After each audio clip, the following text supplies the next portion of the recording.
নদীর দক্ষিণে সাগর,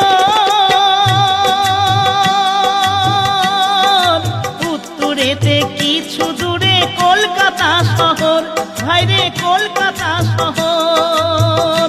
আবার পশ্চিমেতে মেদিনীপুর, আবার পশ্চিমেতে মেদিনীপুর। এমন কে বা দেখেছে ভাইরে ভাই, এমন কে বা দেখেছে?